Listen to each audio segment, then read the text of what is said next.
Assalamualaikum warahmatullahi wabarakatuh. Bertemu bersama Ustadz di sini. Alhamdulillahirabbil alamin. Wassalatu wassalamu ala asrofil anbiya'i wal mursalin wa ala alihi wa sahbihi ajmain. Asyhadu an la ilaha illallah wa asyhadu anna Muhammadan abduhu wa rasuluhu la nabiyya ba'dah. Pertama-tama marilah kita panjatkan puji syukur kita kehadirat Allah Subhanahu wa ta'ala. Bagaimana Allah telah memberikan kita yang mana kesehatan, kasih sayang tanpa pandang-pandang kepada semua orang. Salawat serta salam semoga tetap terlimpahkan kepada Nabi kita, Nabi Muhammad SAW, yang mana beliau telah berjuang memperjuangkan Islam dari zaman yang jahiliyah hingga zaman yang terang benderang, yakni ad-dinul Islam. Beliau adalah suri tauladan kita dan kita harus mencontohnya. Pada kesempatan kali ini Ustadz akan memberikan sebuah kisah kepada anak-anak. Di bulan Ramadan ini marilah kita memperbanyak teladan kepada para sahabat, para pemimpin-pemimpin yang mendahului kita.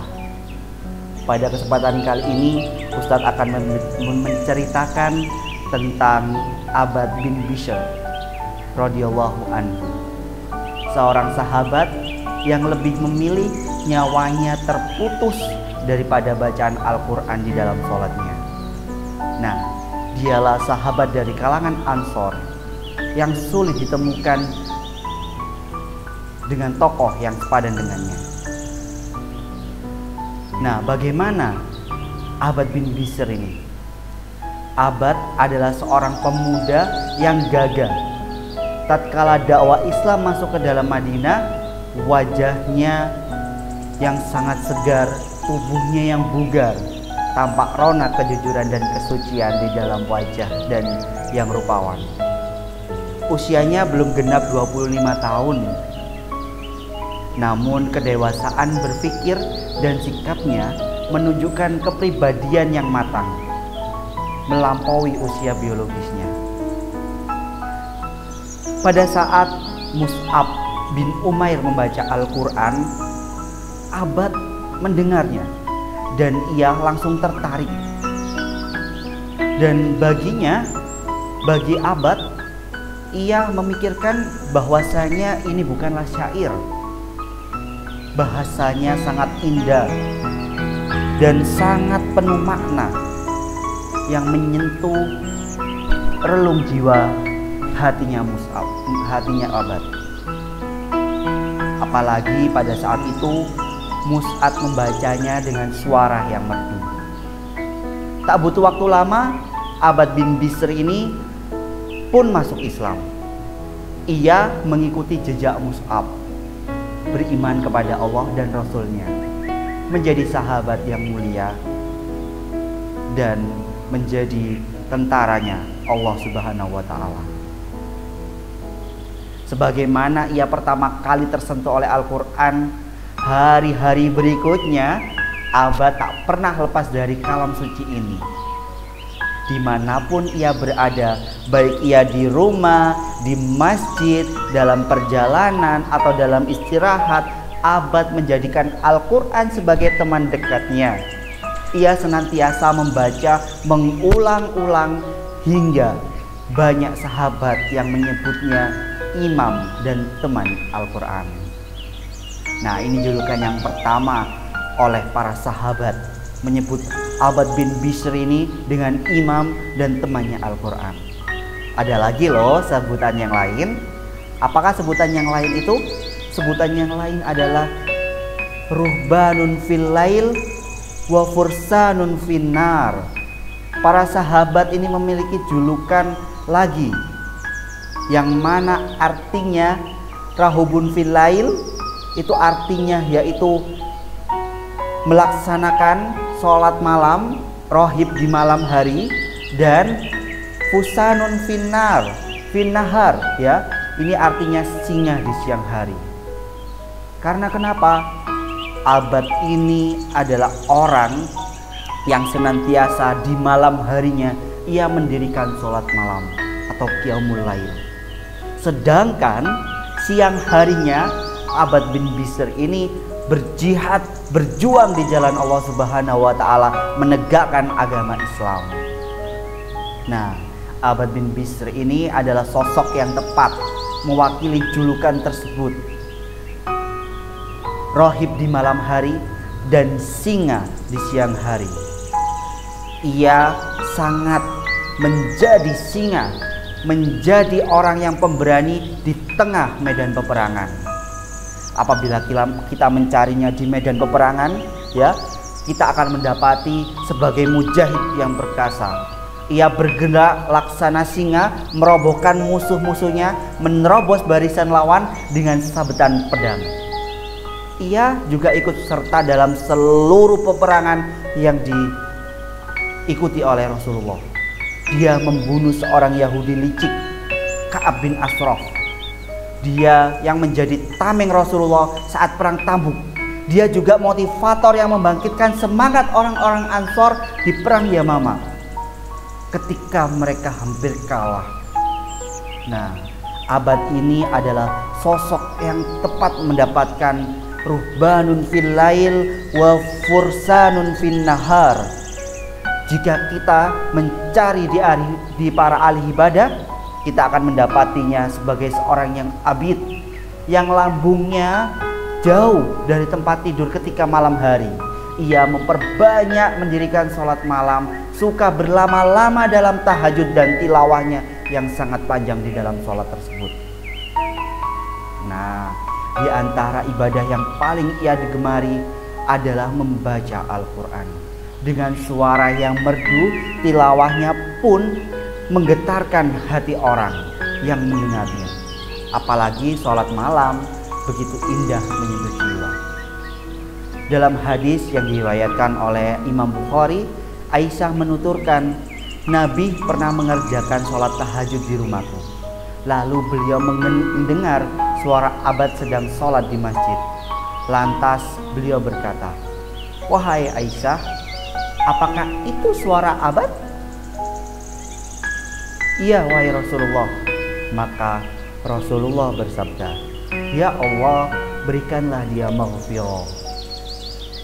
Nah, banyak kisah, banyak hikmah yang bisa kita ambil. Nah, ada satu kisah yang patut kita ketahui dari Abbad bin Bishr ini. Ia lebih memilih nyawanya terputus daripada memutus sholatnya. Bagaimana kisahnya? Nah, pada saat perang Dzatur Riqa, ya, seusai perang Rasulullah pun dan bersama para sahabat ini bermalam di suatu tempat. Seperti biasa, beliau menugaskan sahabat untuk hirosah. Apa itu hirosah? Berjaga, sementara yang lain beristirahat.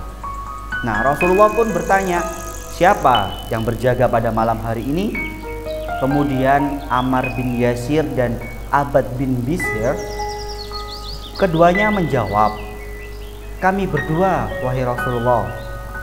Nah, keduanya ini dipersaudarakan Rasulullah ketika tiba di Madinah. Dengan mu'akah, Rasulullah mempersaudarakan setiap satu orang muhajirin dengan satu orang ansor. Kemudian Abbad bertanya kepada Ammar, engkau pilih tidur duluan atau belakangan? Sesampainya mereka di mulut lembah, aku tidur duluan, jawab Ammar. Abbad pun berjaga. Diperhatikan sekelilingnya, ditebarkan pandangannya sejauh-jauhnya menelisik keadaan. Dirasa sudah aman, ia pun memanfaatkan waktu di tengah malam tersebut untuk sholat malam. Seperti biasa, karena Abbad ini memiliki kebiasaan sholat malam dengan bacaan Al-Quran yang panjang, maka ia khusyuk tenggelam dalam sholatnya. Ia sangat menikmati bacaan Al-Quran di malam yang sepi. Panjangnya bacaan tak terasa, meskipun sepanjang siang energinya terkuras dalam perang dan perjalanan.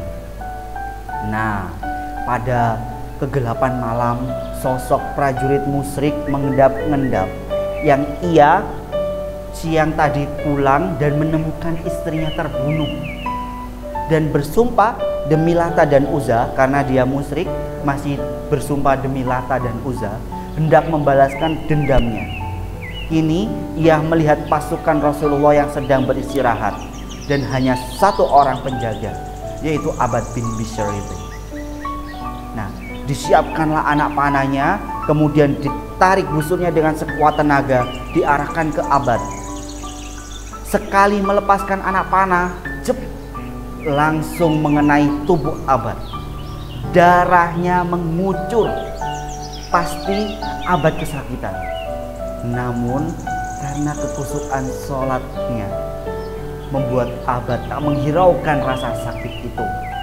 Dicabutnya anak panah dan meneruskan bacaan Al-Qur'annya. Kemudian yang kedua kali anak panah tersebut mengenai tubuh Abbad. Darah mengucur lebih keras, namun Abbad tetap melanjutkan sholatnya. Dicabut anak panah yang kedua tersebut dan ia meneruskan membaca Al-Quran. Kemudian anak panah yang ketiga pun mengenai tubuh Abbad, dan darah yang keluar terlalu banyak. Abbad pun hampir roboh. Kemudian Abbad membangunkan Ammar yang sedang tertidur. Ammar, Ammar, bangun, aku sudah terluka parah. Ammar pun bangun. Seketika itu ia terkejut melihat Abbad yang bersimpah darah. 3 bekas anak panah pun terlihat di tubuh Abbad.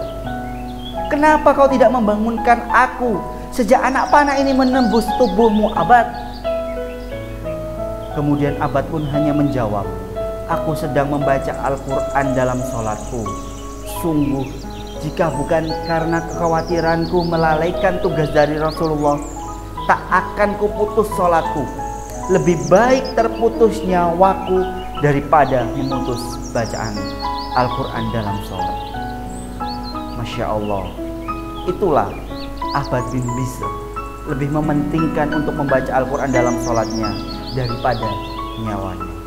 Maka dari itu, anak-anakku, kaum muslimin yang dimanapun berada, di bulan Ramadan ini, marilah kita dekatkan diri kita kepada Al-Quran dan sholat malam. Pada bulan Ramadan ini ada sholat malam yang istimewa yang tidak akan dilaksanakan di malam-malam yang lain, yaitu adalah sholat tarawih. Semoga kita istiqomah menjalankan sholat malam dan membaca Al-Quran. Jangan sampai gara-gara imam yang membaca Al-Qur'annya terlalu panjang, kita tidak mau sholat tarawih di masjid tersebut. Wallahu a'lam bishawab. Sekian, assalamualaikum warahmatullahi wabarakatuh.